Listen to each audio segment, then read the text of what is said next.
All right, cool.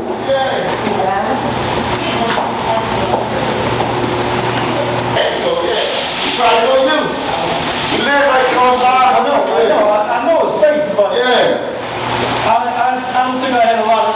Right. You was young when he was, He got it dressed up. They can't tell. Where we going? Oh, for real?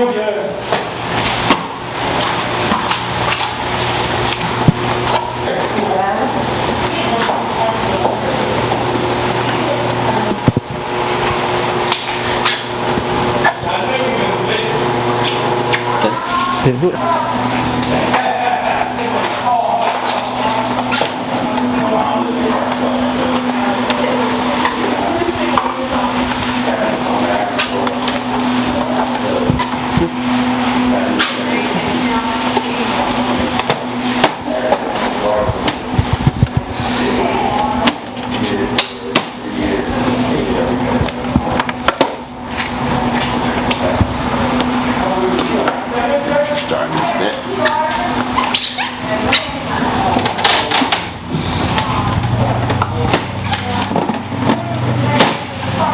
Can I put this on here?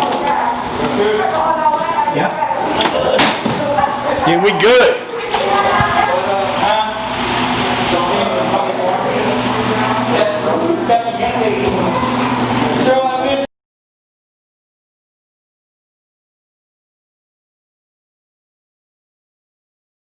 Don't want to see their mother cry. So right. So what do they do? Because you teach your young men in your house to be the man of the house. What do they do?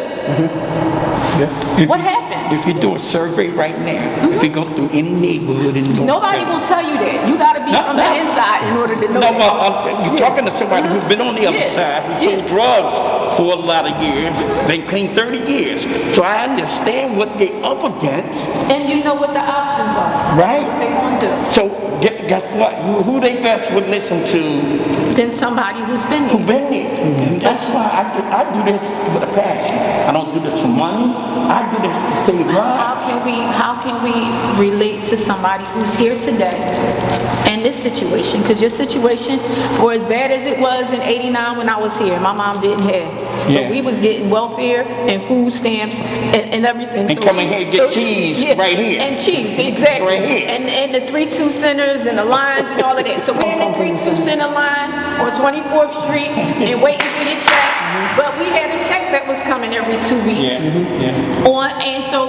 But today these people don't even have that. You have a situation where the government has all of that's gone. So what can we do again to pull our stuff together to develop something? We as the Philadelphia Black Basketball Hall of Fame can't do it by ourselves.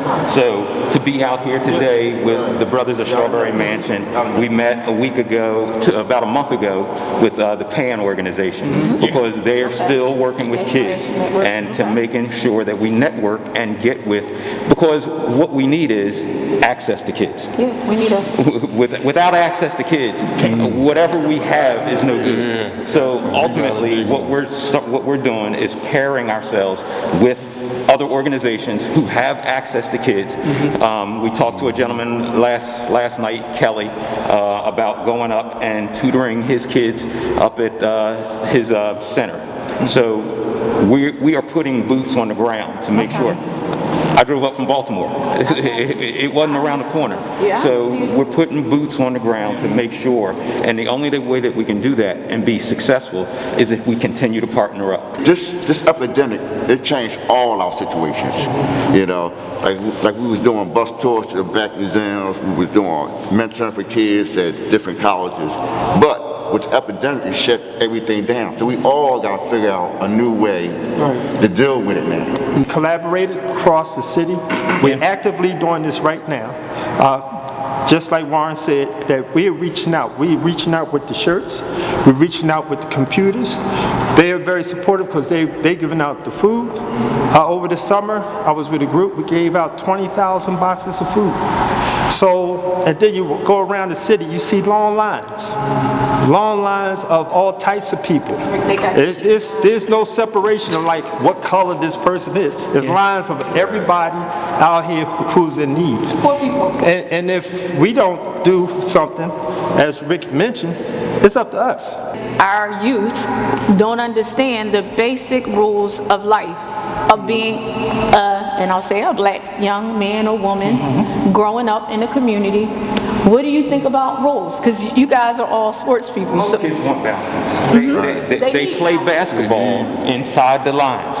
They play basketball and understand what the terms of the game are being refereed. So they don't mind that. What we have to do is give it to them. Kids will do. We have to give it to them. So there's a couple of levels here.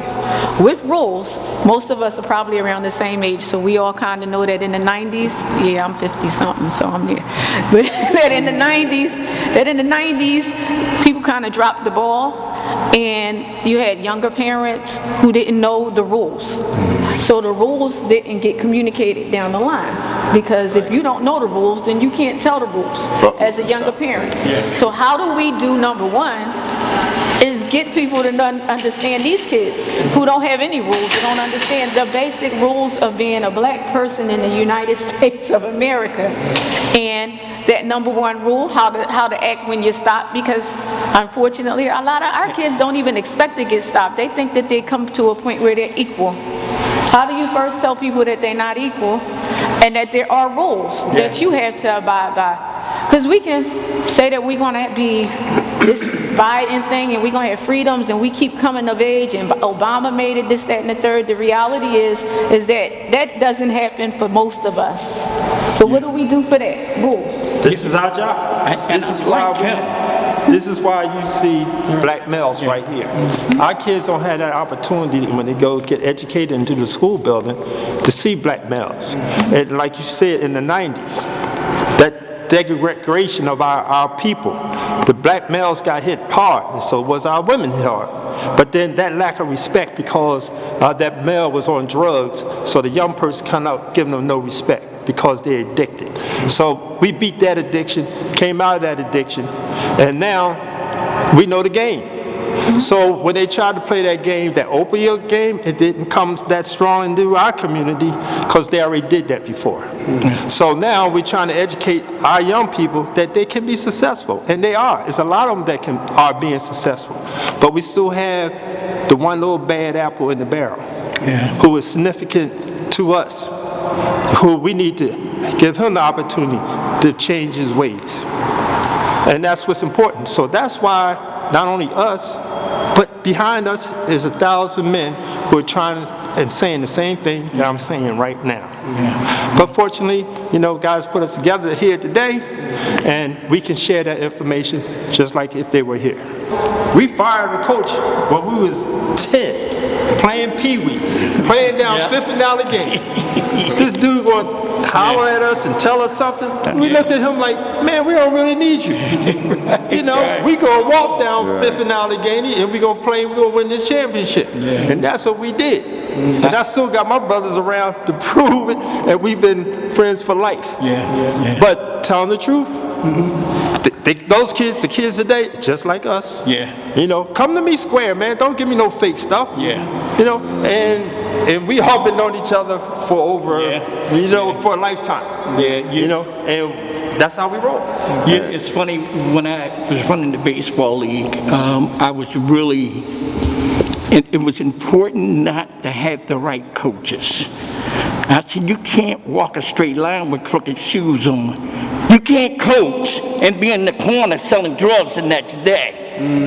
So we were very limited in terms of people who were associated with us, with our kids, because you lead by example. They see everything.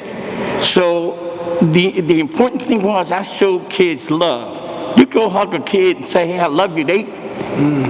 See, that's my move, coming from the heart. Right. And I don't associate with people. You can't guys come and say, "We want to volunteer." Nah, bro, because you can't be smoking weed the next day and these kids see you. We gotta lead by true example. So you see me, I get emotional about this stuff. Listen, I see this is real deal. When I talk to them about police work, I say everybody that wears this blue uniform is not going to do the right thing. Just like everybody looking at me right now don't do the right thing all the time. We are just a mirror image of the community. We have some good and we have some bad. We need more people that look like you and me on the job to hold other people accountable.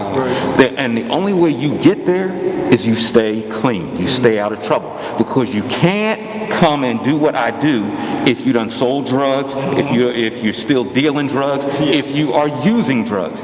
It's not going to work. But the only way out is to be clean. There's no ifs, ands, or buts about it. And I say, you know what? I've worked with guys that I said, we ain't doing that to him. Yeah. We're not doing that to him, and I don't care. So, and you can't be scared about your position. Nix this job. I have a college degree. I can do something else. I am going to tell you the truth. And as long as kids know that you're honest and sincere with them, they'll get with you. They'll get with you and be on the page with you. But the problem is that we're not upfront with them. We don't want to give them the real deal. We don't want to give them the scoop.